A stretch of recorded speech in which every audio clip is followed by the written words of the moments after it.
Right. So, up till now, we have discussed electric charge, ठीक है, SI unit of the charge, ठीक है, and how to find the number of electrons, ठीक है, by using Q is equals to NE.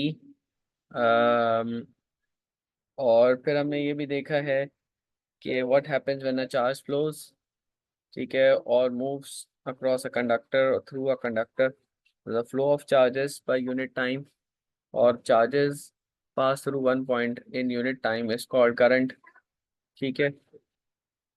और this formula we have discussed up till now, I is equals to Q upon T, ठीक है. इसके बाद we also saw the SI unit of the current, that is ampere, and in terms of units, ampere is equal to coulomb per second, where coulomb is the SI unit of charge and second is the unit of time. अच्छा, ये फिर हमने देखा था कि यहाँ पे drift of electron की बात होती है, ठीक है. इलेक्ट्रॉन से कंडक्टर में है but they need energy to move through a conductor. तो describe how electrical conduction happens in metals, ठीक है. So it is due to the free moving electrons और फ्री इलेक्ट्रॉन्स, ठीक है. So electrical conduction in metals occur due to the movement of free electrons, which are loosely bound outer electrons, ठीक है, that are readily moved through the metal lattice, but they need energy as well. और ये drift करते हैं एक point से दूसरे point पे. So drift is the key vocabulary, ठीक है, when the voltage is applied. अच्छा, when electrons were not discovered a convention was made, और उस कन्वेंशन को हमने ये कर लिया था कि द करंट फ्लोज, ठीक है, from positive terminal to a negative terminal, और वो आपका कन्वेंशन करंट होता है, ठीक है जी. और डायरेक्शन ऑफ द इलेक्ट्रॉन्स हमने बात की थी कि direction of the electron is always from negative terminal to positive terminal. फिर हमने ईएमएफ की बात की थी. What EMF is electrical work done by a source in moving a unit charge. Electrical work done by a source in moving a unit charge around a complete circuit. Remember, complete circuit के अंदर charge को move करवाने के लिए जो आपको energy चाहिए होती है, that is the cell, that is cell provides to the charges so that they move. So that work is done by the source. So this is EMF, right? So work done by a source to drive a charge around a complete circuit, ठीक है. Work done करते हैं हम charge के ऊपर to drive it around a complete circuit, उसको हम EMF कहते हैं. उसका फॉर्मूला जनरेट होता है हमारा W upon Q, where W is the work done. And what work is done, what is work done. Work done in work done का मतलब क्या है बेटा? वर्क डन का मतलब ये होता है व्हेनेवर वी, राइट. तो we were discussing discussing that electromotive force का जो फॉर्मूला बन जाता है W अपॉन Q बनता है, और where work done is when the force applies on any object, so the object moves from one point to another point, right. ठीक है. तो अभी हम यहाँ पे किस पे वर्क डन कर रहे हैं? हम चार्ज पे कर रहे हैं. तो charge moves from one point two another point, ठीक है जी. अच्छा, व्हाट पोटेंशियल डिफरेंस है? यहाँ पे मैं एक बात ऑब्स्टिकल या हर्डल की बात करता हूँ कि आपने वर्क डन किया, जितना बड़ा ऑब्स्टिकल या हर्डल होगा उतना ज़्यादा यहाँ पे एनर्जी कंज्यूम होगी, right. So charges always carry energy and they take the energy from the battery. So till here it is done. और अब हमने रेजिस्टेंस को अच्छा, ये पोटेंशियल डिफरेंस का जो है वो आप फॉर्मूला देख लें कि V is equals to W upon Q. तो देयर इज अ क्वेश्चन कि क्या पोटेंशियल डिफरेंस और इलेक्ट्रोमोटिव फोर्स का फॉर्मूला सेम है? जी बेटा सेम है, लेकिन फ़र्क इस बात का है कि पोटेंशियल डिफरेंस हम बिटवीन टू पॉइंट्स की बात कर रहे होते हैं अक्रॉस अ कंपोनेंट, और जो इलेक्ट्रोमोटिव फोर्स होती है वो बात हम करते हैं total energy that is required, और the total you know source voltage, वो आपके इलेक्ट्रोमोटिव फोर्स होती है, ठीक है. अच्छा जी, जो भी इलेक्ट्रिकल वर्क डन होता है, that transverse the energy into either heat or light or wind or sound depending on which device or component is connected in the circuit. Okay, ठीक है, कौन सी डिवाइस कनेक्ट है, कौन सा सर्किट कनेक्ट, कौन सा कंपोनेंट कनेक्ट हुआ है सर्किट के अंदर, तो इट डिपेंड्स ऑन इट। अच्छा, एक कॉन्सेप्ट डिस्कस हुआ था कि if the battery is connected here और यहाँ पे लैंप्स लगे हुए हैं, लेकिन यहाँ पे कहीं पे हमने ये नहीं देखा कि करंट जो है ना वो आगे आ रहा है या नहीं आ पा रहा है। अगर करंट, अगर आप शॉर्ट सर्किट कर देते हैं, if you see this yellow path, तो यू विल रियलाइज कि ये जो येलो पाथ है ये आपको क्या बता रहा है कि करंट जो है वो आगे जा ही नहीं रहा, current is taking this easiest path. Easiest path का मतलब क्या होता है कि करंट वहां से जाता है जहां रेजिस्टेंस या लोड हमेशा कम लगा हुआ होता है। ठीक है, राइट। तो can you see that no load is connected in this route, so the current will take this route and no current will flow through these lamps, right? So this ammeter, अगर इस ammeter को आपने इससे नीचे लगाया हुआ है, ठीक है, शॉर्ट सर्किट से नीचे लगाया हुआ है, तो डेफिनेटली जीरो रीडिंग शो करेगा।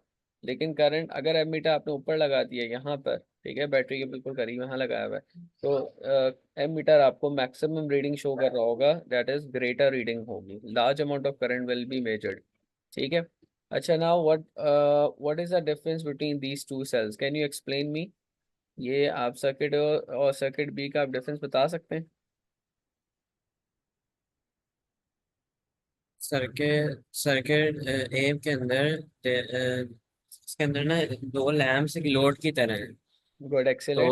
उस तो उसकी तरह ना वो करंट उतने इजीली फ्लो नहीं कर पाता। लेकिन एक्सीलेंट। सर्किट बी जो है उसके अंदर नो लोड है, तो it will measure larger amount of current. हाँ, दैट मीन्स के मैक्सिमम और large amount of current will flow through circuit B, not in circuit A. Circuit A में करंट तो जाएगा, लेकिन कम अमाउंट में जाएगा।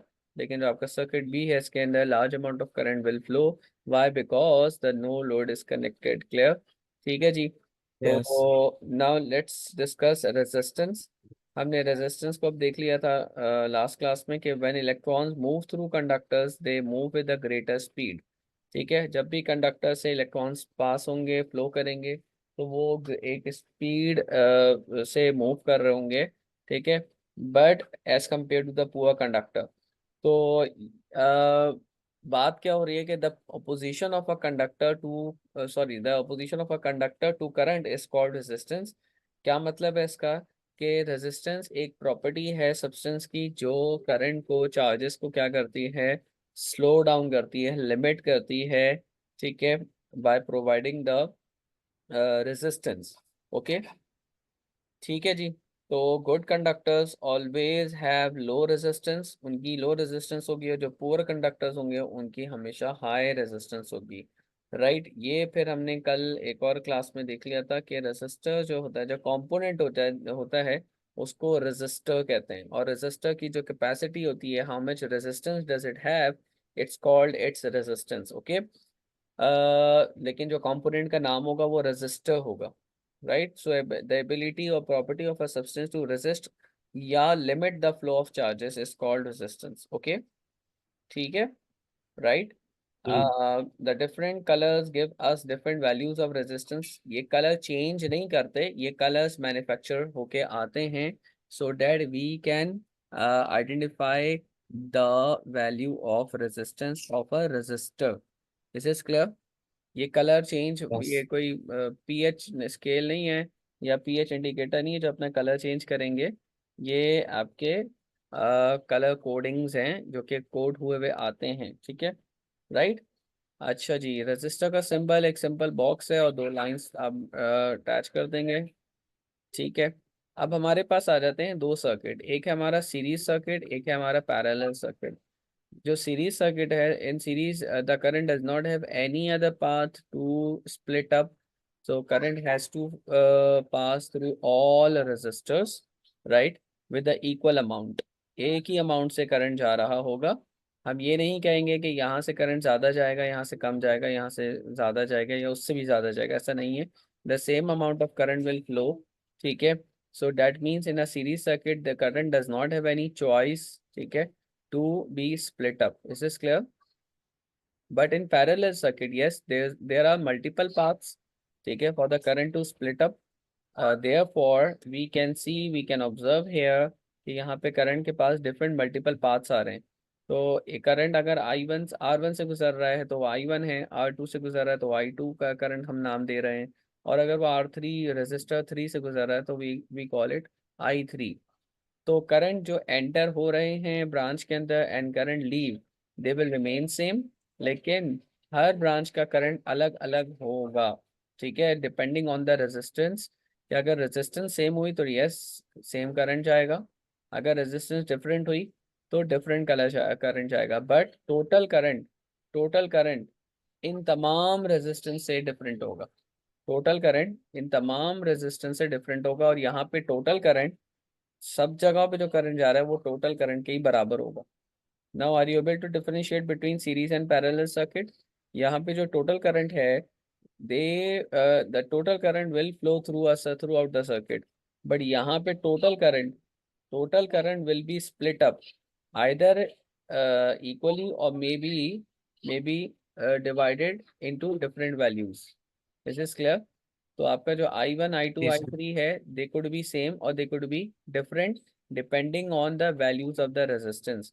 बट आपका वो जो I1 I2 और I3 वो सम अप होके टोटल करंट के बराबर होंगे, ठीक है, वो सम अप होके टोटल करंट के बराबर होंगे. Is this clear? Yes. वो सम अप होके टोटल करंट के बराबर होंगे. Are you getting my point? जी जी.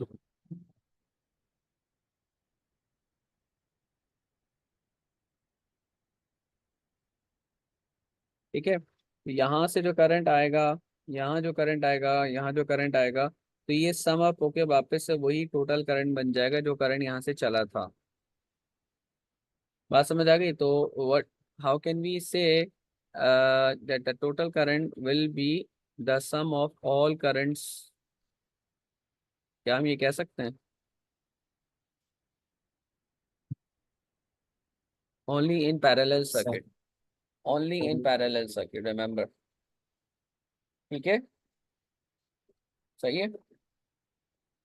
जी सर. अच्छा जी, now let's talk about the finding total resistance. जब हम टोटल रेजिस्टेंस की बात करेंगे तो यहाँ पे एक चीज़ याद रखिएगा कि सीरीज सर्किट के अंदर आपने जो टोटल रेजिस्टेंस निकालनी है वो इस तरीके से निकालनी है, ये यूज़ करना है सीरीज सर्किट में. ठीक है, R1 R2 और R3 टोटल रेजिस्टेंस, यानी सर्किट के अंदर टोटल रेजिस्टेंस कितनी है. क्या मैं आपसे कहूँ कि ये R1 R2 और R3 को रिप्लेस कर दो एक रेजिस्टेंस से, तो can you do this? Yes, we can do by finding the total resistance and then we will add we will replace these all three resistor with a simple one resistor by knowing the value of each resistor, and then we will add them. हम सारे resistors को क्या कर देंगे, add कर देंगे, और जितना भी टोटल रेजिस्टेंस का आंसर आ रहा होगा उतनी रेजिस्टेंस हम यहाँ सर्किट में कनेक्ट कर देंगे. ठीक है, और पैरेलल में रेजिस्टेंस हमेशा रेसिप्रोकली ऐड होगी. पैरेलल में हमेशा रेसिप्रोकल हम ऐड करेंगे 1/R1 plus 1/R2 plus 1/R3. या आप इसको ऐसे लिख दोगे कि टोटल रेजिस्टेंस, ये सिर्फ पैरेलल की बात कर रहा हूँ, ये ऐसे भी कर सकते हो R1 R2 divide by R1 plus R2 if two resistors are connected. Okay, अच्छा जी, रेजिस्टेंस का जो सिंबल है वो ओहम होता है. ठीक है, ओहम, और इसका सिंबल जो है वो ये रहा.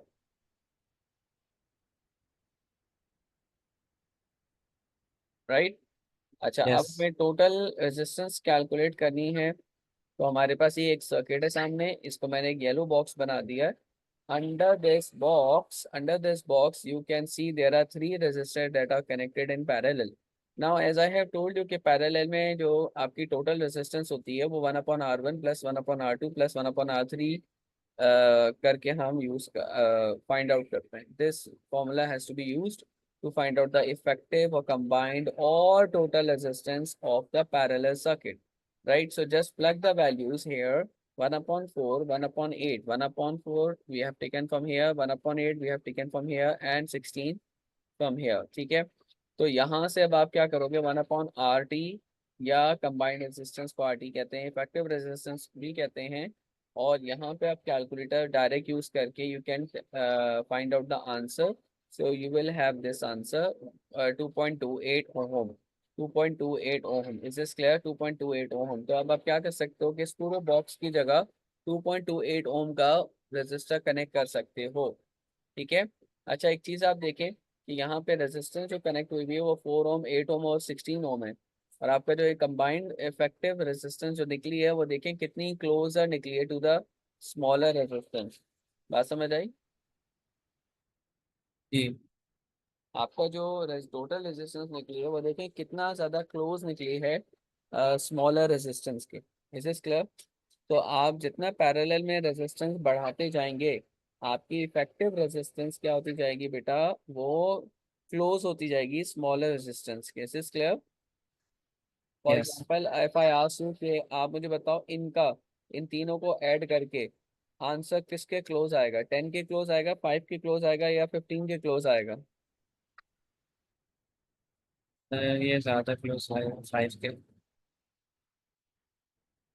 Yes, it will be closer to 5। Is is clear? तो ये मैंने यहाँ पे कैलकुलेशन की भी है।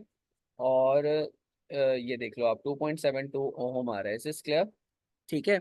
अब मुझे बताएं कि जितनी ज्यादा रेजिस्टेंस होगी उतना कम करंट होगा या ज्यादा करंट होगा? Total current. ये ज्यादा जितनी ज्यादा रेजिस्टेंस होगी उतना क्या करंट कम होगा या ज्यादा होगा सर्किट का? कम होगा सर। बिल्कुल ऐसा ही है। तो इसका मतलब क्या हुआ कि जो आपका टोटल करंट होता है is inversely proportional to the resistance या टोटल रेजिस्टेंस। समझ आ गई? Inversely proportional. If Yes. You increase the resistance the total current will be decrease. Is this clear?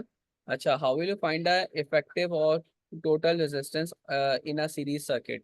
अब आपके पास सीरीज सर्किट है, वन आफ्टर another। तो यहाँ पे अब आप देख सकते हो, यू कैन सी हेयर कि आपके पास एक रेजिस्ट सेल लगा हुआ है। ठीक है। करंट यहाँ से फ्लो कर रहा है and that is a total current. और करंट आया यहाँ से भी जाएगा, यहाँ से भी जाएगा और यहाँ से भी जाएगा। That is the same amount of current which is equal to the total current. ठीक है। तो अब मुझे ये बताएं आप कि ये इसकी रेजिस्टेंस कैसे निकालेंगे आप? 15 ओम, 10 ओम और 5 ohm. You will add them directly and you will get 30 ohm. Is this clear? 30 समझ सर्किट आ है गया ना, तो बेटा? ऐड होगा। यस। ठीक है, तो बहुत आसान है ये कॉन्सेप्ट। ओके। अच्छा, एक चीज और देखते हैं अब हम कि अगर हमारे पास कंपेयर करते हैं हम, कंपैरिजन ऑफ द करंट। ठीक है। हमारे पास I have given you 10 ohm resistor, एक R2 रेजिस्टर है जो कि 20 ओम है, और एक R3 है जो कि आप लेट से 40 ओम है। राइट। अब आपके पास ये इस तरह रेजिस्टर्स आ गए हैं। अब आपने एक सीरीज सर्किट बनाना है, एक पैरेलल सर्किट बनाना है। मैं इसका एक सीरीज सर्किट बना रहा हूँ पहले। तो मैंने एक रजिस्टर कनेक्ट किया, that is of 10 ohm, another resistor which is of 20 ohm, another resistor that is of 40 ohm। ठीक है। और इसको सेल के साथ जोड़ दिया, और ये टोटल अमाउंट ऑफ करंट आ रहा है इनसे। अब आप, मेरा आपसे क्वेश्चन ये है, चले यहाँ पे मीटर भी लगा देते हैं ताकि एक थोड़ा सा,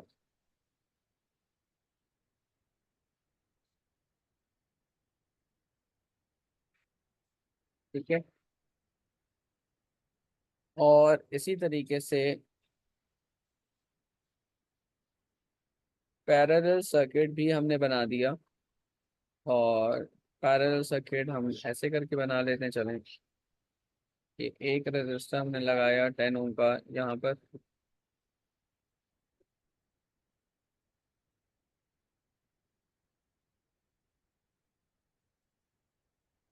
ये हमने यहाँ लगा दिया और ये यहाँ लगा। ठीक है, अब मेरा आपसे क्वेश्चन ये है कि भाई total amount of current measure करना है हमें, तो यहाँ पे हमने एमीटर लगा दिया, राइट। जी।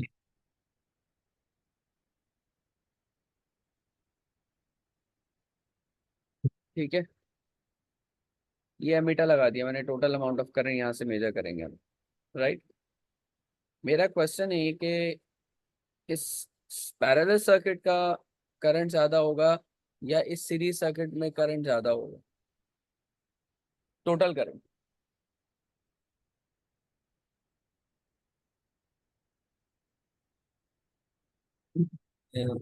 उसमें ज्यादा होगा ना, पैरेलल में। पैरेलल में क्यों, रीजन क्या है, बात बताएं।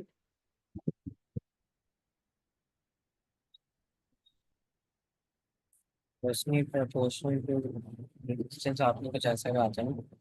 Yes, in this Then parallel circuit, the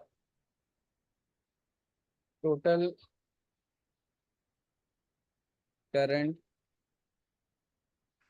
will be greater than the current in series. flows in the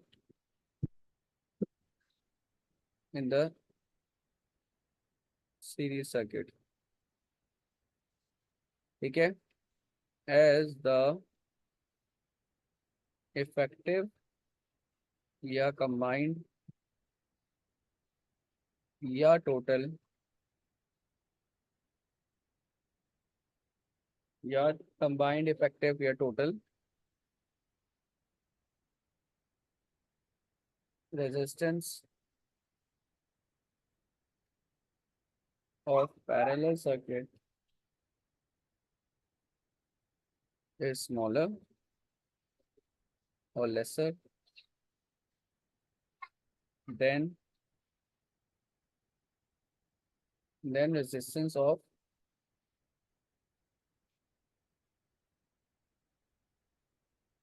series circuit. अगर हम इसकी कैलकुलेशन भी करें तो इसकी, अगर हम टोटल रेजिस्टेंस निकालें तो इसकी टोटल रेजिस्टेंस तो आपकी आएगी 10 + 20 + 40। तो क्या आंसर आएगा भाई, 30 70 ओम आ जाएगा। ये आ गया आपका सीरीज का। और फॉर पैरेलल आप अगर, for parallel circuit if you calculate the total resistance of the parallel circuit, तो आप इसको रेसिप्रोकली ऐड करते हो, 1/R1 + 1/R2 + 1/R3। तो 1/R1 दैट मीन्स 1/10, 1/20, 1/40। अब आप इसको जिस तरह मर्जी चाहें कर लें, ठीक है। मेरे पास फिलहाल तो भी कैलकुलेटर नहीं है, लेकिन जिस तरह भी चाहें आप कर सकते हैं, इसको कैलकुलेटर से करें। अब ये जो मैं मेथड किया है इसको आप छोड़ दें, मैं क्या मेथड कर रहा हूँ, लेकिन आपने कैलकुलेटर से इसको पूरा खुद सॉल्व करना। ओके।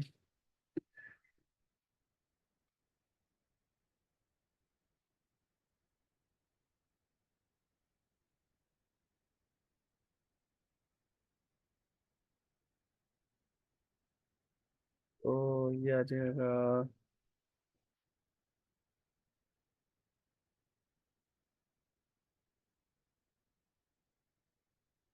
24/8 1/RT। तो ये आ गया आपका 1200।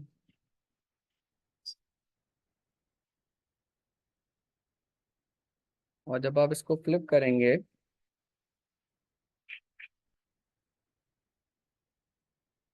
तो क्या आएगा आंसर, क्योंकि आपको आर टी निकालना है, तो आर टी विल बी 8000 / 400 और 1400। तो 80 / 14, it's going to be around 6 point something, yes। 5.7, right? It's हो गया। अब बताइए टोटल रेजिस्टेंस किस में आई, पैरेलल में ज्यादा आई है या सीरीज में? पैरेलल। पैरेलल में ज्यादा आई है। नहीं नहीं, सीरीज में ज्यादा है ये, वो करंट पैरेलल में ज्यादा है। Yes, clear. समझ आ गई, ये टॉपिक समझ आया अब? जी जी सर। ठीक है, गुड, एक्सेलेंट, राइट। अच्छा जी। ओके, तो ये इफेक्टिव रेजिस्टेंस अब आपको कैलकुलेट करना आ गया। अब हम करते हैं, आपने अब हुडर्स की बुक लेनी है और उसमें ना डिफरेंट सर्किट्स की इफेक्टिव रेजिस्टेंस निकालनी है। सही है। मैं अब आपको कंबाइंड रेजिस्टेंस बता रहा हूँ कि, सॉरी, सीरीज और पैरेलल का, सीरीज और पैरेलल का सर्किट। ठीक है, circuit containing both series and parallel connection.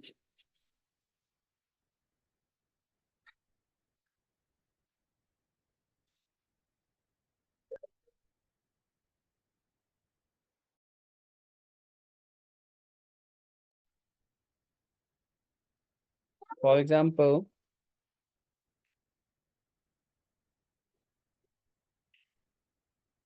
ये थोड़ा सा ना बच्चों के लिए मुश्किल हो जाता है अगर प्रैक्टिस पिछले लेसन की ना हुई भी हो तो। अब यहाँ पे ये है 10 ओम, ये है 20 ओम, ये है 30 ओम। अब बताओ कौन से दो रेजिस्टर जो हैं वो पैरेलल? 20 ओम और 30 ओम। हाँ, तो पहले हम इन दो को सॉल्व करेंगे, राइट। पहले हम इन दो रेजिस्टर्स को सॉल्व करेंगे। ठीक है। First of all, we have to solve these two resistance and find out the equivalent resistance of these two। बात समझ आ गई? तो अब इन दोनों, ये दोनों since they are in parallel, तो बेटा इनकी रेजिस्टेंस कैसे निकालेंगे बेटा? One upon one R one twenty plus one plus, R. हाँ, 1/20 प्लस 1/30। तो ये आ जाएगा आपका 30/20 डिवाइडेड बाय 30 + 20। और ये ऐसे करके मैंने शॉर्टकट किया है इसको, आप कैलकुलेटर से यूज कर लीजिए। ठीक है। तो ये आपका आ जाएगा 5 and then 12, so it's going to be 12 ohm, right। अब हम क्या कह सकते हैं कि इन दो रेजिस्टर्स की जगह can I replace can I replace one resistor of value 12 ohm, और जो रिमेनिंग सर्किट है वो एज इट इज रहेगा। क्या मैं कह सकता हूँ? सर कैसे? है ना, क्योंकि देखो इन दो की जगह हमने एक इफेक्टिव जो इनका कंबाइंड रेजिस्टेंस थी उसके बराबर हमने एक रेजिस्टर कनेक्ट कर दिया सीरीज के अंदर। याद रखना, अगर जो पैरेलल में होगा उसको इफेक्टिव आंसर जो आएगा वो सर्किट में वापस कनेक्शन में सीरीज बन जाएगा। और अगर यहाँ पे दो सीरीज होते तो वो कनेक्शन के बाद सिंगल रेजिस्टर में कन्वर्ट जब होते तो रिमेनिंग सर्किट के साथ वो पैरेलल बन जाते। ये वाली बात आपको उस वक्त समझ आएगी जब आप थोड़ी सी प्रैक्टिस करेंगे। तो 10 + 12 कितना बन जाएगा, इसकी इफेक्टिव टोटल रेजिस्टेंस बताएं। अब ये डायरेक्ट ऐड होंगे ना टू ये? 22 22 नहीं, ओम। आई एम सॉरी जी, 22 ओम। Is this clear? समझ आ गई? इसकी इसकी टोटल रेजिस्टेंस। ये इस पूरे बॉक्स की टोटल रेजिस्टेंस निकल आई है। इस पूरे बॉक्स की टोटल रेजिस्टेंस हमने निकाली, that is 22 ohm. Is this clear? Is.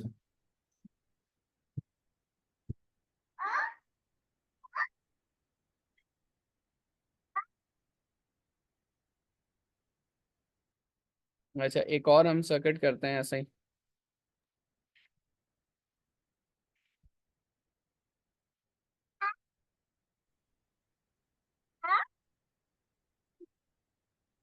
है, इस दफ़ा ये 10 ओम ऐसे लगा हुआ है, 20 ओम ऐसे और 30 ओम ऐसे। नाउ कहाँ से करें शुरू, कहाँ से करेंगे? इसकी भी आपको टोटल रेजिस्टेंस निकालनी है।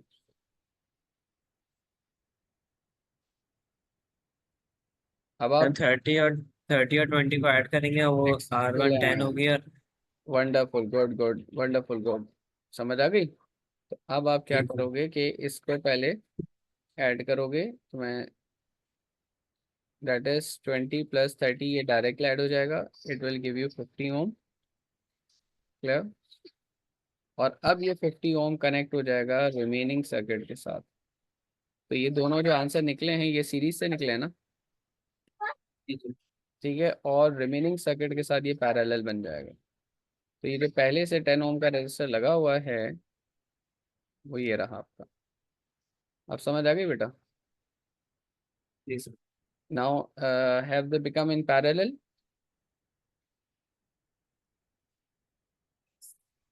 ठीक है। तो अब आप इसकी रेजिस्टेंस, इफेक्टिव रेजिस्टेंस कैसे कैलकुलेट करोगे? Using 1/R plus 1/, that is 1/10 plus 1/50। ऐसे ही करोगे ना, जिसका शॉर्टकट ये है कि इन दोनों को मल्टीप्लाई करा दो न्यूमरेटर में और इन दोनों को ऐड करा दो डिनोमिनेटर में। ठीक है, ये बन जाएगा आपका 500/60। ठीक है। तो अब रेजिस्टेंस बताओ कितनी आ रही है? अराउंड 8 पॉइंट समथिंग आ रही होगी। 8 यस।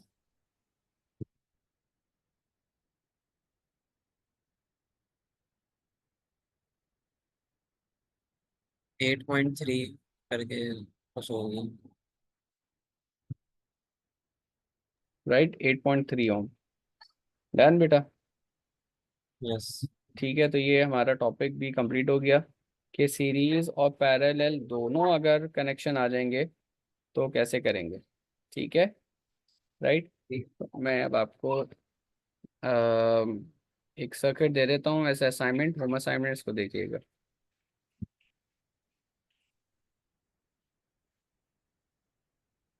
चलिए रिकॉर्डिंग भेज दे दो। जी जी, इट विल बी अपलोडेड। ठीक है, तो आप वहाँ से भी देख सकते हैं, I will share the link.